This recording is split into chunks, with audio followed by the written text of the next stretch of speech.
It begins in silence, as most great mysteries do. A blue void in the middle of the ocean, too perfect to be accidental, too deep to be fully known. The Great Blue Hole off the coast of Belize is not merely a sinkhole, it is a time capsule, sealed by layers of water, pressure, and the unknowable weight of millennia. For centuries, it was whispered about by sailors, charted by explorers, studied by geologists. Yet no one truly understood what lay at its bottom, until now.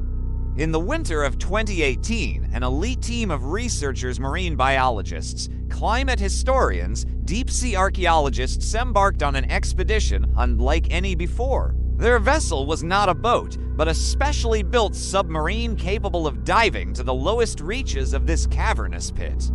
What they found didn't just defy expectations, it rewrote entire chapters of natural history and triggered unanswered questions across multiple disciplines. To understand the weight of their discovery, we must first rewind several million years. The blue hole was not always submerged.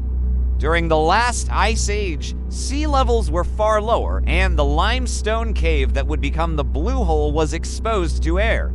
Rainwater, acidic and persistent, carved tunnels through the soft rock like veins through marble. When the ice melted and sea levels rose, the cave collapsed, creating the near-perfect circle that today appears as a sapphire iris staring from the satellite maps of Belize. Its symmetry made it famous, its depth made it enigmatic. But its silence is what haunted explorers for decades. Jacques Cousteau, the legendary marine explorer, dove into its depths in 1971 and declared it one of the top 5 scuba diving sites in the world. Even then, with primitive equipment and limited visibility, Cousteau noted bizarre layers of water thermoclines and haloclines that divided warm from cold, salty from fresh. Beneath those layers, life seemed to vanish. This peculiar dead zone intrigued scientists. What could survive in a place devoid of oxygen? Why did the walls shift in color and texture as divers descended? And most pressingly, why had no one ever reached its true bottom? Not with sonar, not with cameras, not with remote-operated vehicles. Enter the 2018 expedition, sponsored by Richard Branson and Fabien Cousteau, Jacques Grandson. The team constructed a custom-built submarine, the Aquanaut X3, designed to withstand both the crushing pressure and the eerie stillness of the blue hole's depths. At precisely 7:42 a.m., the submarine began its descent. The first 20 meters were uneventful. Coral formations and Caribbean reef sharks circled the mouth like guardians. Schools of fish darted in and out of crevices, painting the submerged cave in flickers of silver. But as the submarine passed 30 meters, the coral disappeared. Light faded, a brownish haze enveloped the vessel. This haze was hydrogen sulfide, a poisonous gas created when bacteria feed on organic matter in oxygen-starved environments. At this depth, no sunlight penetrated, no plants grew. The team's onboard sensors began recording rapid shifts in temperature and chemical composition. And then, suddenly, at the 90-meter mark, everything went still. No movement, no fish, no sound. They'd entered the dead zone. The walls of the blue hole at this depth were smooth, unnaturally so, as if polished by invisible hands. Cameras recorded twisted formations of stalactites, evidence that the cave had once been dry land. These formations were massive, some nearly 20 feet long, hanging upside down in an environment they should never exist in. The team realized they were not merely observing a sinkhole, they were inside a fossilized cathedral. A temple built by geological time, hidden from the surface world by layers of crushing pressure.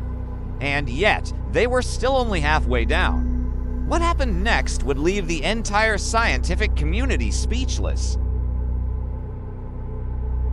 It began with a flicker. Just as the submarine hovered at 130 meters, the onboard infrared camera registered something odd.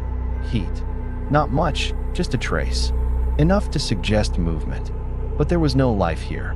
No geothermal vent. No possible source. The team braced themselves as the craft edged deeper, cutting into sediment like a scalpel through time. Then they saw it. Protruding from the wall of the cave was a perfectly preserved human bone. Not fossilized, not calcified, fresh. The lead archaeologist, Dr. Marius Solano, stared in disbelief. The dive log had no records of divers reaching this depth.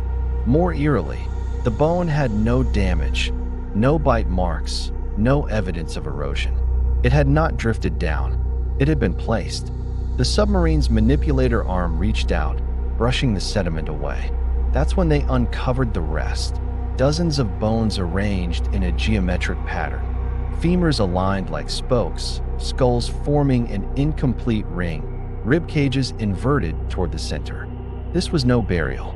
It was a symbol long forgotten, but known to fringe historians and anthropological theorists.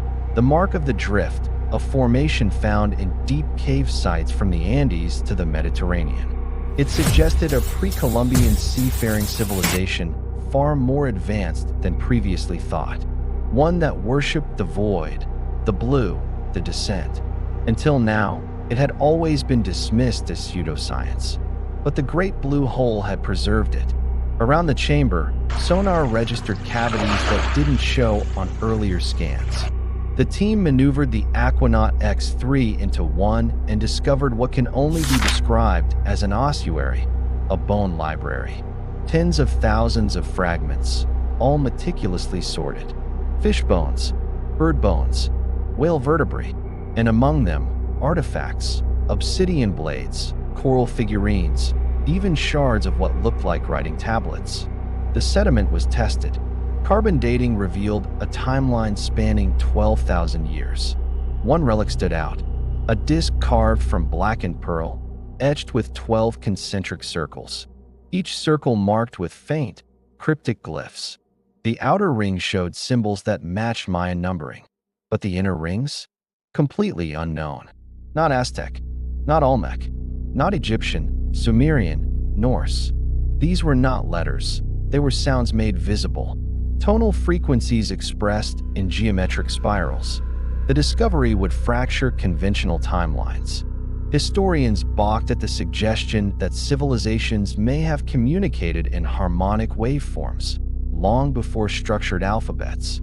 The disk, later dubbed the Pearl Echo, was theorized to be a sonic calendar tuned to planetary vibrations. But no one could decode it. As the team recorded the chamber, a strange feedback began to resonate from the submarine's sonar. Low, constant, rhythmic. It mirrored the spirals on the Pearl Echo, as if the cave itself was singing back. And then, silence. The cave ended. The entryway collapsed behind them. Dust clouded visibility. Pressure sensors began to spike. The Aquanaut X3 was trapped. The pilot, Arjun Mehta, activated emergency ascent protocols. But something was wrong. The submarine was ascending too slowly, like the water itself was resisting. It took 7 agonizing minutes to clear the hydrogen sulfide layer again. 7 minutes of vibrating hull, sonar distortion, and a growing sensation described by every crew member as being watched. When they emerged into the light, their external cameras had failed. Radiation spikes rendered most footage unusable, but the internal logs remained. So did the samples. So did the disk. Back on land, a preliminary report was issued, but never released to the public. Funding was pulled. Interviews canceled. The team went silent. Why? The official story ended with a malfunction, a pressure anomaly, a misreading of sonar. The submarine returned intact.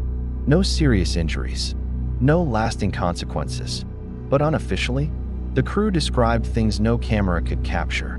Sensations, visual distortions, a light, brief, violet, non-directional, seen through closed eyelids. One scientist began speaking in rhythmic bursts, repeating symbols from the Pearl Echo in syllables he had never studied. Another crew member reported vivid dreams of descending spiral staircases into cities carved from calcite and coral. She described towers grown from shell, glowing with bioluminescence, populated by shadowless figures. She had never studied ancient architecture, yet her sketches matched submerged ruins off the coast of Micronesia, Yonaguni, and the Gulf of Cambodge, places considered controversial by mainstream historians. When the team was debriefed, none of them could agree on the sequence of events. Time, it seemed, had dilated. Logs conflicted. Instruments suggested they had remained at 130 meters for 17 minutes. Personal accounts estimated twice that.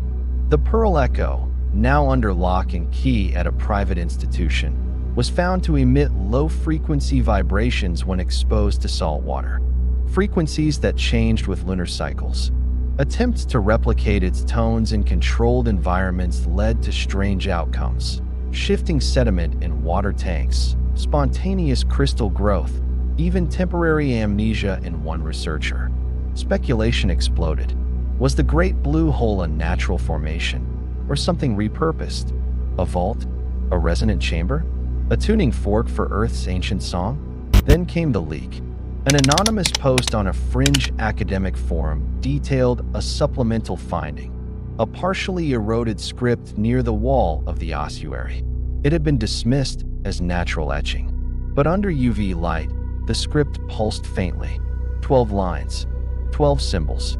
Translated loosely, it read, "Beneath the silence, the sky was taught to weep. In darkness, we remembered our names." The post was deleted within hours, but not before theorists claimed the Great Blue Hole wasn't a remnant of ancient geology. It was an archive, a harmonic beacon, a memory bank for those who came before written history, storing not stories, but resonance. In the months that followed, the dive team disbanded. Some returned to private research. Others disappeared entirely. Dr. Maria Solano now lives in isolation. Her last published paper titled Temporal Displacement in Non-Volcanic Marine Cavities. It has never been peer-reviewed. Fabien Cousteau declined all interviews. Richard Branson issued a vague statement about marine preservation, but never spoke of the expedition again. And the Pearl Echo? It's never been seen publicly, only heard once, briefly, in an encrypted audio file that surfaced online. The sound, a deep hum, modulated by wave-like intervals. Some say it resembles a breath. Others say it's something older, something thinking. To this day, the Great Blue Hole remains a popular dive site, but no team has attempted a descent beyond 90 meters since. The coral still circles the entrance. The haze still hangs between layers. And beneath it all, the silence waits. What did they find? Maybe nothing. Maybe everything.